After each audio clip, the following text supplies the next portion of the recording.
बोलना हो मुझे वहाँ जाना पड़ता है, मुझे अंग्रेजी बोलना पड़ता है, मुझे परीक्षा की तैयारी करना पड़ता है, मुझे सवेरे जागना पड़ता है। इसके लिए आप इस्तेमाल करेंगे हैज और हैव टू। क्या इस्तेमाल करेंगे? हैज और हैव टू। इसका मतलब होता है कंपल्सन। कंपल्सन इसका मतलब क्या होता है? COMPLUSION। कंपल्सन मतलब करना पड़ता है। इसका मतलब क्या होता है? करना पड़ता है।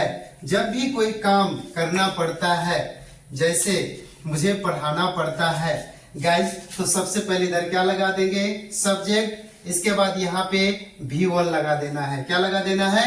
V1 लगा देना है। सभी के साथ आपको पता है किसके साथ क्या इस्तेमाल करते हैं? अगर मेरे चैनल पे है ना, तो आपको पता होगा मैं आपको फ्रेमवर्क क्यों देता हूँ। फ्रेमवर्क क्यों देता हूँ? इस सब के साथ क्या लगा देना है? Has to. क्या लगा देना है? Has to. इस सब के साथ क्या लगा देना है? Have to. क्या लगा देना है? Have to. इसके बाद आप सभी को पता है इससे पहले क्या है? वर्ब है। तो आप मेरे साथ प्रैक्टिस करो ना, कीजिए प्रैक्टिस। मुझे जाना पड़ता है, आई हैव टू गो। क्या होगा? I have to go. मुझे बोलना पड़ता है तो क्या हो जाएगा? I have to speak. मुझे अंग्रेजी बोलना पड़ता है, I have to speak English. मुझे अंग्रेजी बोलना पड़ता है। तुम्हें बोलना पड़ता है, you have to speak English. उसे बोलना पड़ता है, they have to speak English. मेरे साथ प्रैक्टिस कीजिए ना, तब तो मजा आएगा। मुझे जाना पड़ता है, आई हैव टू गो। उसे आना पड़ता है, ही हैज टू कम।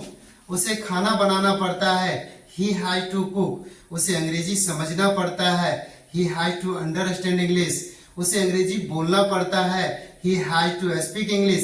इसके बाद ना गए, इस पर आप कंजक्शन लगाओ ना, कनेक्टर वर्ड लगाओ ना। मुझे अंग्रेजी बोलना पड़ता है क्योंकि अंग्रेजी बोलना मेरे लिए जरूरी है। I have to speak English because English is necessary for me. मुझे वहां जाना पड़ता है, I have to go there. मुझे नहाना पड़ता है, I have to take bath. मुझे सवेरे जागना पड़ता है, I have to get up early. मुझे तुमसे बात करना पड़ता है, I have to talk to you. मुझे रोज पढ़ाना पड़ता है, I have to teach daily. उसे आना पड़ता है, ही हैज टू कम। मुझे अंग्रेजी में बात करना पड़ता है, I have to talk in English. मुझे रोज QIP जाना पड़ता है, I have to go to QIP daily. तो आपने देखा हैज और हैव टू का मतलब क्या होता है? कंपल्सन, करना पड़ता है। मुझे पढ़ाना पड़ता है, तुम्हें परीक्षा की तैयारी करना पड़ता है, तुम्हें 4 घंटे मेहनत करना पड़ता है।